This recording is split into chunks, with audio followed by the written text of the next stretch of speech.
दोस्तों, मैं रोहित कुमार एवनीशो की ओर से आपका स्वागत करता हूं।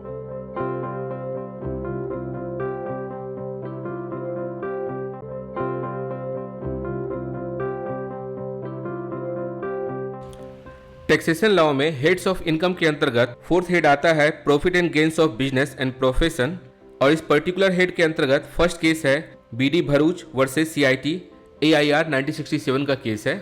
इस केस में होता यह है कि इस केस में एसएसी होते हैं मिस्टर बीडी भरूच, जिनका सोर्स ऑफ इनकम होता है हाउस प्रॉपर्टी, गवर्नमेंट सिक्योरिटी में जो इनका इन्वेस्टमेंट है वहाँ से, उसके अलावा सिनेमा एग्जीबिशन, और साथ ही साथ वो फिनांस करते हैं प्रोड्यूसर्स को और डिस्ट्रीब्यूटर्स को। 3 मार्च 1957 से लेकर के 5 नवंबर 1952 तक मिस्टर भरूच एक फर्म को 40,000 रुपीज एडवांस करते हैं, और इस फर्म का नाम होता है Tarachand pictures and it is actually firms of distributors. Then उसके बाद 5 जनवरी 1953 को फिर से 60,000 रुपीज एडवांस करते हैं ताराचंद पिक्चर्स को, बट यहाँ पर ताराचंद पिक्चर्स और मिस्टर भरूच के बीच में एक कॉन्ट्रैक्ट साइन होता है। इस कॉन्ट्रैक्ट के एग्रीमेंट के तहत कुछ क्लॉजेज है जो आपके लिए इंपॉर्टेंट है। इस कॉन्ट्रैक्ट के क्लॉज 2 में दिया हुआ था जो एडवांस दिया गया था पहले इन्हें 40,000 रुपीज का, इस पर्टिकुलर एडवांस के अगेंस्ट में मिस्टर भरूच को 1,705 रुपीज एज ए इंटरेस्ट के रूप में पे किया जाता है एज पर क्लॉज 3। इसके बाद इस पर्टिकुलर एडवांस के लिए कोई भी इंटरेस्ट पेमेंट नहीं किया जाएगा, और साथ ही साथ मिस्टर भरूच ने जो 60,000 रुपीज का एडवांस दिया है इस पर भी कोई इंटरेस्ट पे नहीं किया जाएगा मिस्टर भरूच को ताराचंद पिक्चर्स की तरफ से।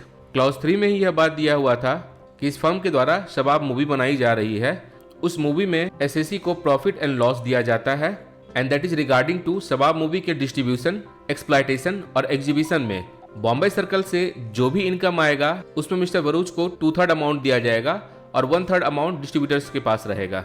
अगर बम्बई सर्किट के बारे में बात की जाए तो एक्चुअली इंडिया में 6 फिल्म डिस्ट्रीब्यूशन सर्किट है, जिसमें एक है बम्बई सर्किट, और इसके अंतर्गत आता है दादरा नगर हवेली, दमन एंड दीव, गुजरात, गोवा, मुंबई, कुछ पार्ट महाराष्ट्र का, और साथ ही साथ कर्नाटका इसके अंदर शामिल होता है।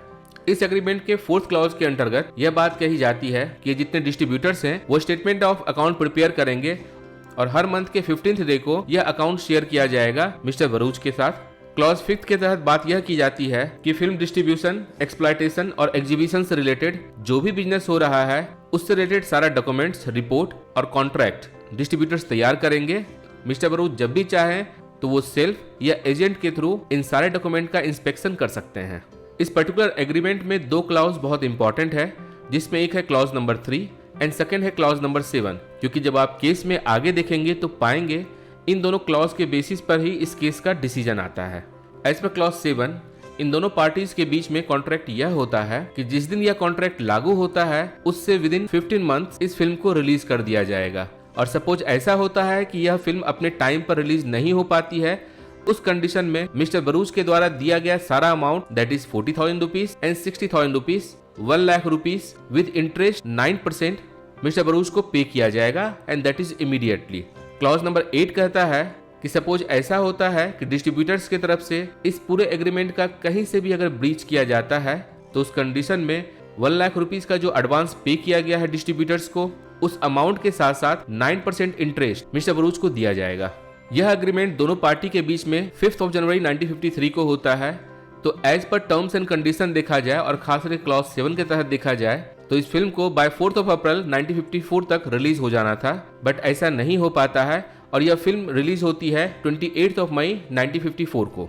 यह फिल्म फ्लॉप होती है, कहा जाए तो अनसक्सेसफुल हो जाती है, and since as per the agreement ये अपने डेट के बाद रिलीज होती है तो इस कंडीशन में मिस्टर भरूच का क्लेम होता है कि as per the clause 7 of the agreement उनको सारा एडवांस विद 9% इंटरेस्ट वापस किया जाए। इस चीज को लेकर के सिटी सिविल कोर्ट में सूट फाइल की जाती है, और वहां पर इन दोनों पार्टीज के बीच में कंसेंट एग्रीमेंट होता है, और इस एग्रीमेंट के तहत पार्टी पूरा पैसा देने के लिए तैयार हो जाती है। बट होता यह है कि 80,759 रुपीज मिस्टर भरूच को नहीं मिल पाता है, और मिस्टर भरूच को यह महसूस होता है यह अमाउंट इररिकवरेबल है, जिसकी वजह से 31 दिसंबर 1955 को मिस्टर भरूच इस अमाउंट को एज ए बेड डेट के रूप में कंसिडर करते हैं और अपने अकाउंट में लिखते हैं।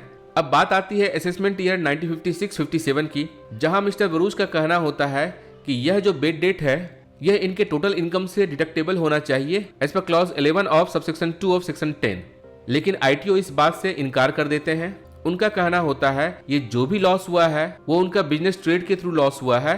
कहीं भी अगर देखा जाए तो एज पर द एग्रीमेंट ये मनी लेंडिंग का मामला नहीं बनता है, बल्कि यह मामला बनता है इन्वेस्टमेंट का, जो इन्होंने पर्टिकुलर फर्म में इन्वेस्ट किया था in the hope of getting the benefit. इसी वजह से यह अमाउंट कैपिटल लॉस है, ना कि रेवेन्यू लॉस है, और जब कैपिटल लॉस है तो इस कंडीशन में यह अमाउंट डिडक्टेबल नहीं होगा। देन उसके बाद यह बात पहुंचती है असिस्टेंट अपीलेट कमिश्नर के पास, वो भी इस अपील को डिसमिस कर देते हैं। उसके बाद यह बात पहुंचती है इनकम टैक्स अपीलेट ट्राइब्यूनल के पास। ट्राइब्यूनल भी इस अपील को रिजेक्ट कर देती है और उनका भी कहना होता है कि यह एक कैपिटल लॉस है, क्योंकि अगर देखा जाए this is not loss of stock in trade, कोई ज्वाइंट वेंचर नहीं था, यह रेवेन्यू लॉस नहीं है बल्कि यह कैपिटल लॉस है। उसके बाद अपीलेट के रिक्वेस्ट पर यह बात पहुंचाई जाती है हाई कोर्ट में with some question of law, जिसमें ट्राइब्यूनल की तरफ से क्वेश्चन किया जाता है whether the aforesaid loss of 80,759 is deductible under any of the provision of the act। यहाँ पर हाई कोर्ट का जवाब निगेटिव में होता है, इट मीन्स यह अमाउंट डिडक्टेबल नहीं है, और इस प्रकार से अपलांट के अगेंस्ट में जजमेंट दी जाती है। उसके बाद यह मामला पहुंचता है सुप्रीम कोर्ट में। अब आइए हम लोग देखते हैं सुप्रीम कोर्ट में इस केस पर क्या होता है। पैराग्राफ नंबर 1 में बताया जाता है कि अपलांट के द्वारा स्पेशल लीव पिटीशन के थ्रू मुंबई हाई कोर्ट के जजमेंट को अपील किया जाता है सुप्रीम कोर्ट में। पैराग्राफ नंबर 2 फैक्ट्स के बारे में बात करता है, जिसके बारे में हम लोगों ने चर्चा किया है। इसी पैराग्राफ में आप देखेंगे एग्रीमेंट का क्लॉजेज दिया हुआ है, that is clause 2, clause 3, clause 4, 5, 7 और 8। इसके बारे में हम लोगों ने चर्चा कर लिया है। देन उसके बाद यह मैटर पहुंचता है आईटीओ के पास, जो आप सेम पैराग्राफ में देखेंगे। फिर उसके बाद अपीलेट असिस्टेंट कमिश्नर के पास, देन ट्राइब्यूनल के पास, और उसके बाद यह मैटर क्वेश्चन ऑफ लॉ के रूप में पहुंचता है हाई कोर्ट के पास, जहां हाई कोर्ट एसएससी के अगेंस्ट में जवाब देती है। आपके केस मैट में कुछ लाइन मिसिंग है, इसी कारण जब आप ओरिजिनल केस पढ़ेंगे तो पाएंगे इस पर्टिकुलर पैराग्राफ में सबसे पहले कंटेंशन दिया जाता है रिस्पोंडेंट का, कि रिस्पोंडेंट का क्या कहना होता है।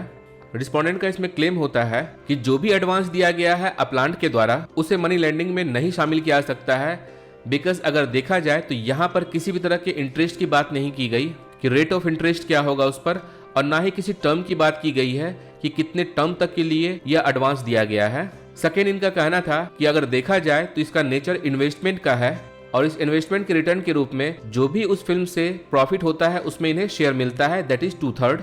तो इस प्रकार से अगर देखा जाए तो ये मनी लेंडिंग ट्रांजैक्शन नहीं है, और इसमें फाइनेंशियल डील का कोई भी फीचर्स नहीं दिखता है, बल्कि इसमें प्योरली दिखता है इन्वेस्टमेंट का पर्पस। इस पर सुप्रीम कोर्ट का कहना होता है कि सुप्रीम कोर्ट इस आर्गुमेंट को एक्सेप्ट नहीं करती है और यह नहीं मानती है कि यह मनी लेंडिंग का केस नहीं है।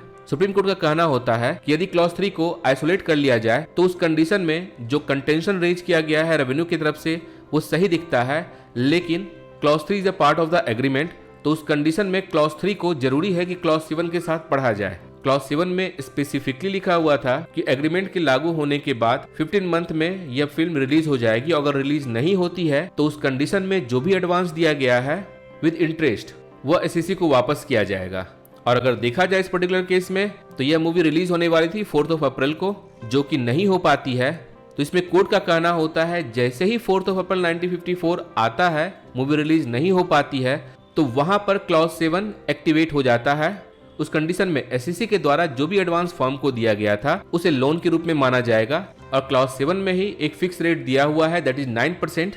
तो इस प्रकार से 4 अप्रैल 1954 के बाद से इस पर्टिकुलर अमाउंट को लोन के रूप में माना जा सकता है।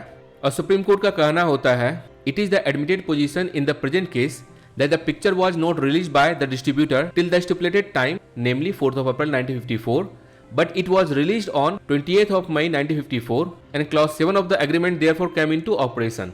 The result therefore is that on and from 4th April 1954 there was a contract of loan between the parties in terms of clause 7 of the agreement, जिसमें उनका कहना होता है the principal amount become repayable from the date to the appellant with the interest thereon 9% per annum. और इस प्रकार से फिर सुप्रीम कोर्ट का कहना होता है It follows thereof the appellant entitled to claim the amount of 80,759 as a bad debt under clause 9 of subsection 2 of section 10. जब पैराग्राफ नंबर 4 देखेंगे तो आप पाएंगे कि सुप्रीम कोर्ट यहाँ पर एक केस को कंसिडर करती है, and the name of the case is Reid's brewery company limited versus Male 1891 का केस है। बट इस केस के बातों को डिस्कस करने से पहले कुछ कॉन्सेप्ट को जानना जरूरी है, and the concept is related to expenditure. अगर देखा जाए किसी बिजनेस में 2 तरह का एक्सपेंडिचर होता है, first capital expenditure and second revenue expenditure.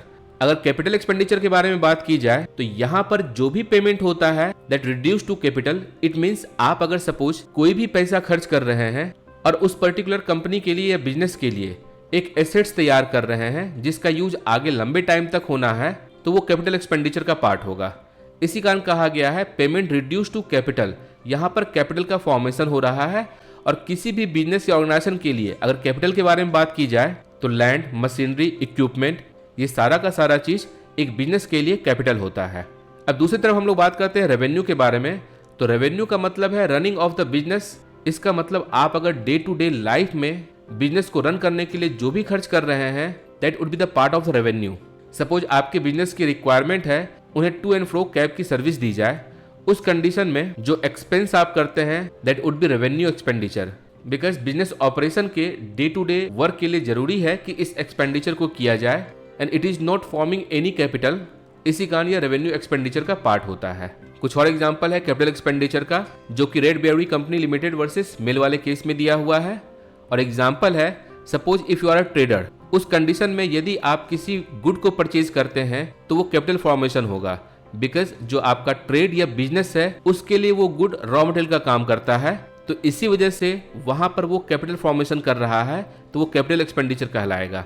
Suppose ऐसा है कि आपका स्टील प्लांट है और आप मैन्युफैक्चरर हैं स्टील बनाने के, उस कंडीशन में जो भी रॉ आयरन आता है या कोल आता है, ये सारा का सारा चीज रॉ मटेरियल है। इस चीज के लिए यदि आप कुछ एक्सपेंडिचर करते हैं तो that is part of capital expenditure. Because as being a manufacturer जो भी खर्च आप रॉ मटेरियल को प्रोक्योर करने के लिए कर रहे हैं that would come under capital expenditure and not the revenue expenditure.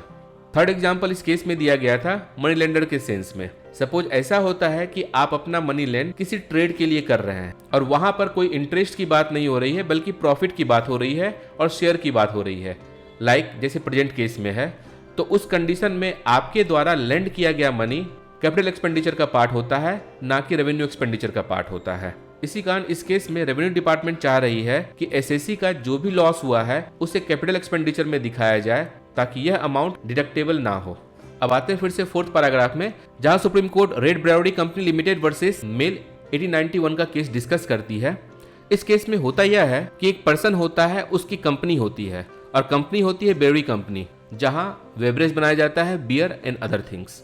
इस कंपनी को कैरी ऑन करने के साथ साथ यह पर्सन एक और बिजनेस चालू करता है and the business of bankers and money laundering का।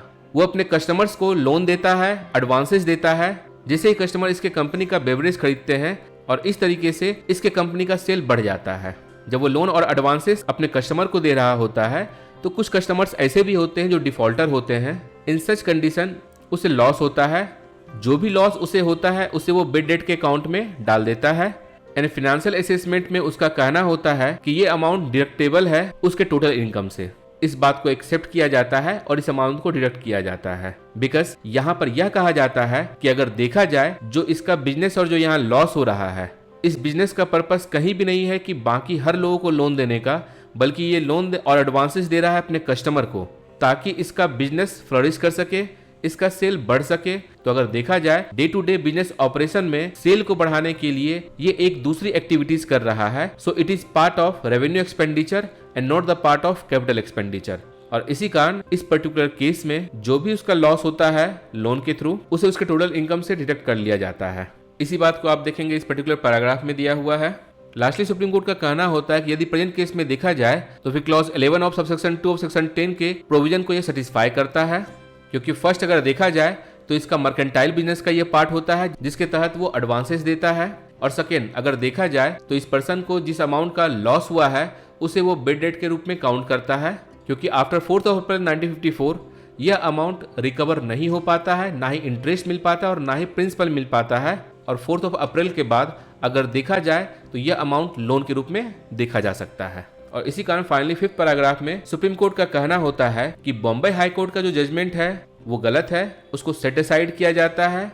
और जो क्वेश्चन बॉम्बे हाई कोर्ट के पास भेजा गया था that is whether the amount loss of ₹80,759 is deductible under any of the provision of the act, तो यहाँ सुप्रीम कोर्ट का कहना होता है कि यस, और इस क्वेश्चन को लेकर के सुप्रीम कोर्ट अफर्मेटिव आंसर देती है। तो इस प्रकार से इस केस का डिसीजन अपलांट के फेवर में जाता है, अपील को अलाउ कर लिया जाता है और यहाँ पर कॉस्ट इम्पोज किया जाता है जो भी सुप्रीम कोर्ट में लगा है और हाई कोर्ट में लगा है, दोनों तरह का कॉस्ट इंपोज किया जाता है रिस्पोंडेंट के ऊपर। और इस प्रकार से यह केस यहाँ समाप्त होता है।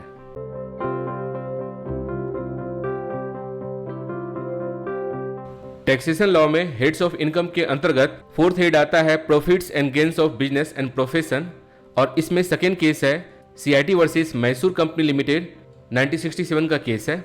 सबसे पहले इस केस के ब्रीफ फैक्ट के बारे में चर्चा करते हैं। इस केस में Mysore sugar company limited SAC होता है और ये वहाँ के लोकल फार्मर्स से कॉन्ट्रैक्ट करता है। वहाँ के लोकल फार्मर्स एंड ग्रोअर्स को OPZRS के नाम से जाना जाता है। OPZRS और कंपनी के बीच में एक कॉन्ट्रैक्ट होता है जिसे OPIC कहा जाता है। इस कॉन्ट्रैक्ट के तहत होता यह है कि कंपनी इन फार्मर्स के असिस्टेंस के लिए उन्हें सीड्स प्रोवाइड करती है, फर्टिलाइजर प्रोवाइड करती है और सम टाइम कैश भी प्रोवाइड करती है। और इसके एवज में ये फार्मर्स जो भी शुगर केन प्रोडक्शन होता है इनके लैंड में, वो सारा का सारा शुगर केन इस मिल में सप्लाई करते हैं। इन दोनों के बीच में अरेंजमेंट कुछ इस तरीके से होता है कि जो भी एडवांस दिया गया है कंपनी की तरफ से, उसे रिकवर करने के लिए कंपनी फार्मर्स के द्वारा सप्लाई किए गए शुगर केन का करंट मार्केट प्राइस पर वैल्यू निकालती है और उस वैल्यू में से जो भी एडवांस दिया गया है इन फार्मर्स को उससे माइनस करती है। एंड सिंस यह एडवांस लगभग 18 मंथ्स के लिए होता है, बिकॉज शुगर केन के प्रोडक्शन के लिए 18 मंथ्स का टाइम लग जाता है, तो उस कंडीशन में इस एडवांस पर जो भी इंटरेस्ट होता है वो इंटरेस्ट भी करंट मार्केट प्राइस से माइनस किया जाता है और जो बचा हुआ अमाउंट होता है वो अमाउंट फार्मर्स के पास जाता है। अब यह घटना 1948-49 की है।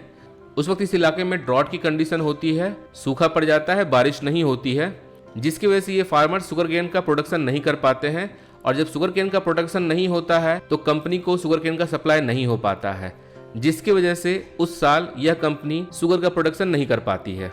सिंस ये फार्मर शुगर केन का प्रोडक्शन नहीं कर पाते हैं तो उस कंडीशन में इनके पास कोई भी इनकम जनरेट नहीं हो पाता है, जिसकी वजह से कंपनी ने जो एडवांस दिया था इन फार्मर्स को वो एडवांस रिकवर नहीं हो पाता है।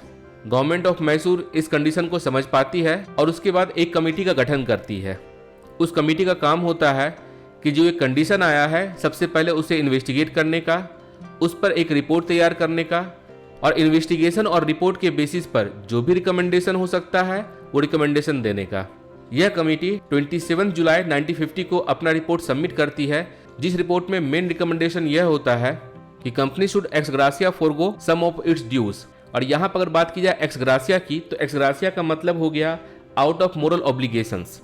यहाँ कोई लीगल रिक्वायरमेंट नहीं था, बल्कि मोरल ऑब्लिगेशन के तहत रिकमेंडेशन होता है कंपनी ने जो भी एडवांस दिया है OPZRS को, उस एडवांस को रिकवर ना किया जाए बल्कि उसे छोड़ दिया जाए। कमेटी के रिकमेंडेशन को मानते हुए कंपनी 2,87,422 रुपीज छोड़ देती है।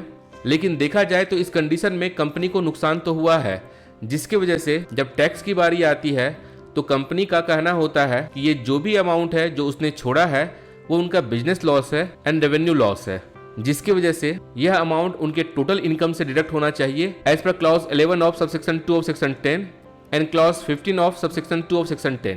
ITO इस क्लेम को डिक्लाइन कर देते हैं क्योंकि उनका कहना होता है यह किसी भी तरह का ट्रेड डेट नहीं है और ना ही बेड डेट है। और अगर देखा जाए तो एक्स ग्रासिया को एज ए गिफ्ट के रूप में माना जा सकता है, बिकॉज कंपनी ने अपने मोरल ऑब्लिगेशन पर यह अमाउंट छोड़ा है, तो उस कंडीशन में यह अमाउंट डिडक्टेबल नहीं होगा।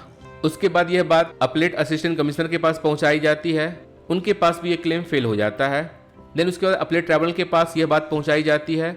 अपलेट ट्राइब्यूनल भी इस बात को रिजेक्ट कर देते हैं क्योंकि उनका कहना होता है ये कोई ट्रेडिंग लॉस नहीं है बल्कि यह कैपिटल लॉस है, क्योंकि अगर देखा जाए तो कंपनी ने रॉ मटेरियल को सिक्योर करने के लिए इस अमाउंट का इन्वेस्टमेंट किया है और जब बात आती है इन्वेस्टमेंट की तो फिर ये कैपिटल नेचर का होता है और इसी कारण जो भी लॉस हुआ है वो कैपिटल लॉस है, इसे रेवेन्यू लॉस में काउंट नहीं किया जा सकता है।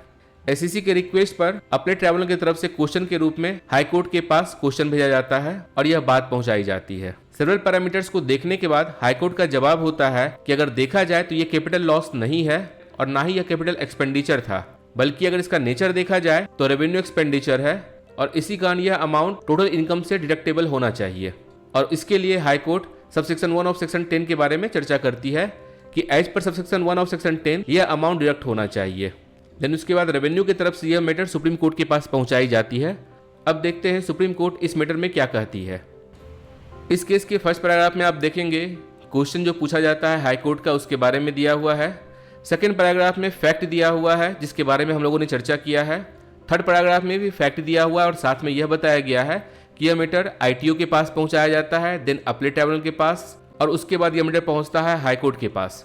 फोर्थ पैराग्राफ में जब हाई कोर्ट के पास यह मैटर पहुंचता है तो वहां पर हाई कोर्ट का जो डिसीजन होता है उसके बारे में दिया हुआ है, जिसमें हाई कोर्ट का कहना होता है this amount was deductible in computing the profits of business for the year in question under subsection 1 of section 10 of the income tax act. Paragraph number 5 में सुप्रीम कोर्ट इस बात पर आती है कि देखा जाए तो जैसे जैसे जिस स्टेज पर यह बात पहुंची है उस स्टेज पर सेक्शन चेंज होता रहा है, लेकिन यह सेंट्रल क्वेश्चन नहीं है।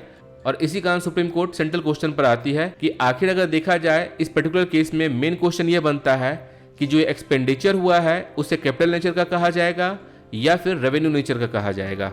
पैराग्राफ नंबर 6 में सुप्रीम कोर्ट कुछ प्रोविजंस का इंटरप्रिटेशन करती है, जिसमें सबसे पहला होता है सबसेक्शन 1 ऑफ सेक्शन 10, जिसमें बात की जाती है profits and gain of the business, और इसके अंतर्गत उसी इनकम को काउंट किया जा सकता है जिसमें अपलांट खुद बिजनेस कैरी ऑन कर रहा हो और उससे प्रॉफिट या गेन हुआ हो।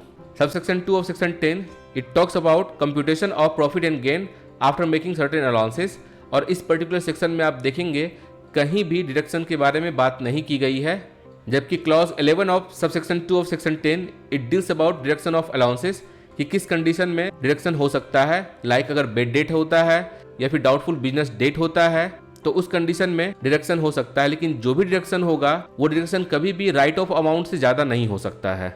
देन उसके बाद बात की जाती है clause 15 of subsection 2 of section 10 के बारे में, जिसमें कहा जाता है कि ऐसा कोई भी एक्सपेंसेस जो कि क्लॉज 1 से लेकर क्लॉज 14 तक नहीं है उसको डिडक्ट करने के लिए इस पर्टिकुलर क्लॉज का यूज किया जा सकता है। लेकिन जब भी इस पर्टिकुलर क्लॉज का यूज किया जाएगा तो इस बात को देखना जरूरी है कि यह डिडक्शन कभी भी कैपिटल एक्सपेंडिचर के लिए नहीं होगा, बल्कि बिजनेस एक्सपेंडिचर या फिर रेवेन्यू एक्सपेंडिचर के लिए होगा। और इसी बात को पैराग्राफ नंबर 5 में कहा गया है।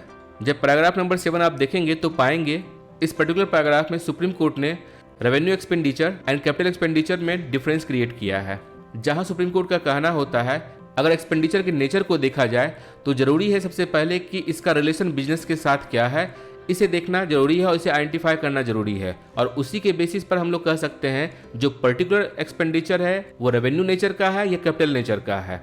कैपिटल एक्सपेंडिचर के बारे में कहा जाता है कि वैसा कोई भी एक्सपेंडिचर जिसके द्वारा एसेट्स को एक्वायर करने की बात की जाती है और वो एसेट्स इंड्यूरिंग नेचर का होना चाहिए, तो इस तरह का एक्सपेंडिचर कैपिटल एक्सपेंडिचर होता है। और अगर देखा जाए तो इस तरह का एक्सपेंडिचर इन्वेस्टमेंट नेचर का होता है और यह इन्वेस्टमेंट कैपिटल फॉर्मेशन के पॉइंट ऑफ व्यू से होता है। और जब भी इस तरह का एक्सपेंडिचर किया जाता है that is of long term. जबकि अगर बात की जाए रेवेन्यू एक्सपेंडिचर के बारे में तो वैसा एक्सपेंडिचर जो बिजनेस को रन करने के लिए जरूरी है, डे टू डे लाइफ के वर्क के लिए जरूरी है, वह रेवेन्यू एक्सपेंडिचर में काउंट होता है। और अगर इसके नेचर के बारे में बात की जाए तो ये करंट एक्सपेंडिचर होता है और शॉर्ट टर्म का होता है। और इस तरह के एक्सपेंडिचर का यूज ऑर्डिनरी ट्रेड ट्रांजैक्शन के लिए होता है, ना कि लॉन्ग टर्म ट्रांजैक्शन के लिए या स्पेसिफिक ट्रांजैक्शन के लिए या फिर इन्वेस्टमेंट पर्पज से होता है। इसी बात को और क्लैरिफाई करने के लिए सुप्रीम कोर्ट यहाँ कहती है कि हालांकि सुप्रीम कोर्ट के पास बहुत सारी इंग्लिश केसेस है और साइट की गई है, लेकिन उसमें से केवल 3 केसेस के बारे में चर्चा किया जाएगा। पैराग्राफ नंबर 7 में आप देखेंगे कि सुप्रीम कोर्ट का कहना है कि उनके पास बहुत सारी इंग्लिश केसेस सामने आई है और साइट किया गया है, लेकिन उसमें से केवल 3 केसेस का रेफरेंस ही यहाँ दिया जाएगा, जिसमें फर्स्ट केस है English Crown Spelter company limited versus Baker 1908 का केस है। इस केस में होता यह है कि एक कंपनी होती है जिसका नाम होता है English Crown Spelter company limited, और इस कंपनी का काम होता है जिंक स्मेल्टिंग का, और इस प्रोसेस के थ्रू वह जिंक बनाती है। अब इस जिंक स्मेल्टिंग के लिए जो रॉ मटेरियल होता है वह है ब्लेंड। इस ब्लेंड को प्रोक्योर करने के लिए यह कंपनी एक और कंपनी का फॉर्मेशन करती है जिसका नाम होता है वेस्ट क्राउन स्पेल्टर कंपनी। होता यह है इस कंपनी से 38,000 पाउंड एडवांस लोन दिया जाता है इस सेकेंड कंपनी को, और उसके एवज में यहाँ से ब्लेंड को प्रोक्योर किया जाता है और इस तरीके से जिंक स्मेल्टिंग का काम चलता है। अपने अकाउंट बुक में यह कंपनी दिखाती है कि जो यह अमाउंट लोन के रूप में दिया गया था अब यह बेड डेट हो गया है। उस कंडीशन में इस अमाउंट को राइट ऑफ करने की बात कही जाती है। अब इस पर्टिकुलर केस में क्वेश्चन यह बनता है कि जो ये अमाउंट है इस अमाउंट को कैपिटल एक्सपेंडिचर का माना जाएगा या रेवेन्यू एक्सपेंडिचर का माना जाएगा, क्योंकि अगर जैसे ही इसे कैपिटल एक्सपेंडिचर का माना जाएगा तो उस कंडीशन में यह अमाउंट डिडक्टेबल नहीं होगा, लेकिन अगर यह रेवेन्यू एक्सपेंडिचर का माना जाएगा तो इस अमाउंट का जो लॉस हुआ है वह डिडक्टेबल होगा। यहाँ कोर्ट का कहना होता है कि अगर देखा जाए तो ये एक ऑर्डिनरी बिजनेस ट्रांजैक्शन नहीं है, और दूसरी बात ये जो वेल्श कंपनी है ये इनके द्वारा ही बनाया गया दूसरा कंपनी है और अगर एक तरीके से देखा जाए ये 38,000 का जो एडवांस है वो कैपिटल नेचर का है ताकि और प्रोक्योर किया जा सके। अगर सपोज ऐसा होता कि अगर ये कंपनी यहाँ नहीं होती और तब भी अगर इस और को प्रोक्योर करने के लिए 38,000 रुपीज़ एक्सपेंड किया जाता तो ये एक्चुअली में रॉ मटेरियल है इनके बिजनेस ऑपरेशन के लिए। और हम लोगों ने इससे पहले वाले केस में भी देखा था, अगर रॉ मटेरियल प्रोक्योर करने के लिए आप कुछ भी अमाउंट खर्च करते हैं तो वो इन्वेस्टमेंट कहलाता है और वो कैपिटल नेचर का होता है। इसी कारण इस पर्टिकुलर केस में जस्टिस ब्रे का कहना होता है कि ये कैपिटल नेचर का है और कैपिटल नेचर का होने के कारण इस पर्टिकुलर अमाउंट को राइट ऑफ नहीं किया जा सकता है और यह अमाउंट डिडक्टेबल नहीं होता है। इसके बाद supreme court second case cite करती है and the name of the case is Charles Marsden and sons limited versus commissioner of inland revenue 1919 का केस है। इस केस में होता यह है कि इंग्लैंड में एक्सेस प्रॉफिट ड्यूटी इम्पोज किया जाता है जिसकी वजह से यह कंपनी एक दूसरी कंपनी के साथ कॉन्ट्रैक्ट करती है। कंपनी 1 इंग्लैंड में है और कंपनी 2 कनाडा में है। इन दोनों के बीच में कॉन्ट्रैक्ट होता है और कॉन्ट्रैक्ट के तहत बात यह कही जाती है कि एवरी ईयर इस पर्टिकुलर कंपनी को 3000 टन वुड पल्प चाहिए होगा बिकॉज इस कंपनी का बिजनेस पेपर मेकिंग था और इसके लिए रॉ मटेरियल वुड पल्प था। तो इसके कारण इन दोनों के बीच में कॉन्ट्रैक्ट होता है। कॉन्ट्रैक्ट के तहत बात यह होती है कि पर टन इन्हें 1 पाउंड पे करना होगा और इस तरीके से 3000 टन पर ईयर के लिए इन्हें 3000 पर ईयर पे करना होता है। साथ ही साथ इसमें यह बात कही जाती है कि जो इस वुड पल्प का सप्लाई होगा that is from 1970 to 1927 10 years के लिए। और इस चीज को देखते हुए कंपनी 1 कंपनी 2 को 30,000 पाउंड एडवांस देती है ताकि अगले नेक्स्ट 10 ईयर्स तक इनको वुड पल्प मिलता रहे। इस एडवांस के साथ इंटरेस्ट की भी बात होती है। अब ऐसा होता है कि कंपनी 1 को कंपनी 2 से रॉ मटेरियल मिलता जाता है। एक समय ऐसा आता है कि कंपनी 2 से आने वाले वुड पल्प को इंपोर्ट करने से कंपनी 1 मना कर देती है। जब कंपनी 1 इंपोर्ट करने से मना कर देती है तो उसके बाद अपने पैसा का डिमांड करती है। उस कंडीशन में कंपनी 2 की तरफ से कोई भी पैसा वापस नहीं किया जाता है और ना ही वुड पल्प सप्लाई किया जाता है। इस चीज को देखते हुए कंपनी 1 इस अमाउंट को बेड डेट के रूप में कंसिडर करती है और जब टैक्स एसेस करने की बारी आती है तो उस कंडीशन में टोटल इनकम में से इस अमाउंट को डिडक्ट करने की बात करती है। इस केस में जस्टिस रॉलेट का कहना होता है कि सबसे पहले जरूरी यह है कि आइडेंटिफाई किया जाए जो ये एक्सपेंडिचर हुआ है ये कैपिटल एक्सपेंडिचर है या रेवेन्यू एक्सपेंडिचर है। अब अगर देखा जाए ऐसी कौन कंपनी होगी जो दूसरे कंपनी को अगले 10 ईयर्स तक के लिए एडवांस देगी। अगर एडवांस दिया भी जाता है तो 1 साल या 2 साल के लिए, और अगर 10 ईयर्स के लिए दे रही है तो ये साफ साफ दिखता है ये लॉन्ग टर्म इन्वेस्टमेंट है। और जब ये लॉन्ग टर्म इन्वेस्टमेंट है तो इस कंडीशन में ये कैपिटल नेचर का हो जाता है। इस कारण जो भी लॉस इस कंपनी को हुआ है वो कैपिटल एक्सपेंडिचर की वजह से हुआ है, वो कैपिटल लॉस है, उसे रेवेन्यू लॉस नहीं माना जा सकता है। और इस केस में इससे रेवेन्यू एक्सपेंडिचर ना मान करके कैपिटल एक्सपेंडिचर माना जाता है और इस अमाउंट को टोटल इनकम से डिडक्ट नहीं किया जाता है। इसके बाद सुप्रीम कोर्ट थर्ड केस के बारे में चर्चा करती है and the name of the case is Reid's brewery company limited versus Male 1891 का केस है। और इस केस के बारे में हम लोगों ने ऑलरेडी इससे पहले वाले case that is BD Bharucha वाले केस में डिस्कस किया है, बट यहाँ ब्रीफली हम लोग डिस्कस करते हैं। इस केस में होता यह है कि जो एसएससी होता है उसकी अपनी एक कंपनी होती है ब्रेवरी कंपनी। इसके साथ ही उसने अपना दूसरा बिजनेस चालू किया बैंकर्स का और मनी लॉन्ड्रिंग का। यह अपने कस्टमर को लोन दिया करता था, एडवांस दिया करता था, जिसकी वजह से इसके कस्टमर इसके ब्रेवरी कंपनी से बेवरेज परचेज करते हैं और इस प्रकार से इस कंपनी का सेल बढ़ जाता है। समटाइम्स ऐसा होता है कि कुछ कस्टमर एडवांस या लोन जो उनको दिया गया था वो वापस नहीं कर पाते हैं। उस कंडीशन में उस सारे अमाउंट को यह कंपनी बेड डेट और रेवेन्यू लॉस के रूप में शो करती है।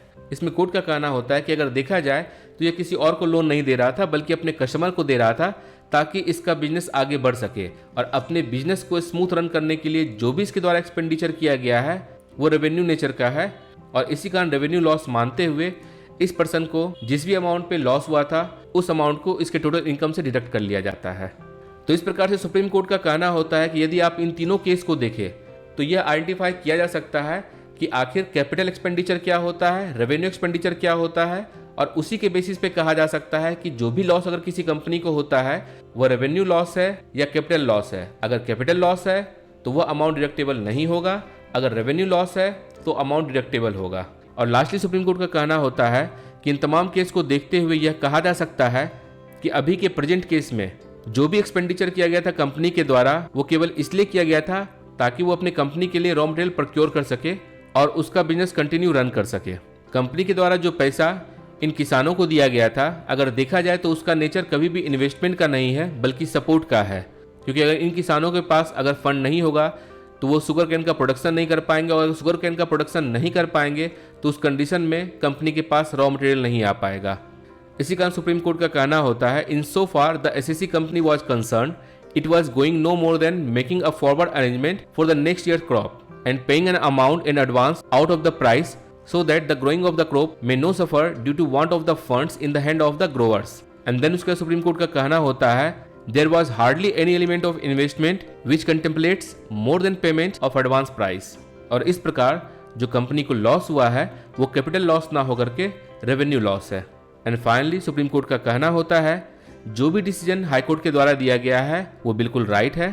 रेवेन्यू डिपार्टमेंट की तरफ से जो ये अपील किया गया है वो फेल होता है, उसे डिसमिस किया जाता है और इनके ऊपर कॉस्ट इंपोज किया जाता है, और इसके साथ ही यह केस यहाँ समाप्त होता है। दोस्तों, इस तरह के वीडियो को बनाने में काफी समय, मेहनत और रिसोर्सेस लगता है। आप अपना वैल्यूएबल फीडबैक जरूर शेयर करें ताकि एबनिशियो टीम को प्रोत्साहन मिले तथा आपके द्वारा दिए गए फीडबैक पर काम करके और इन्फॉर्मेटिव वीडियोस आप तक लाया जा सके। यदि आपको यह वीडियो पसंद आया हो तो please like the video, subscribe the channel and share the video with needy one. Thank you for watching videos. Thanks a lot.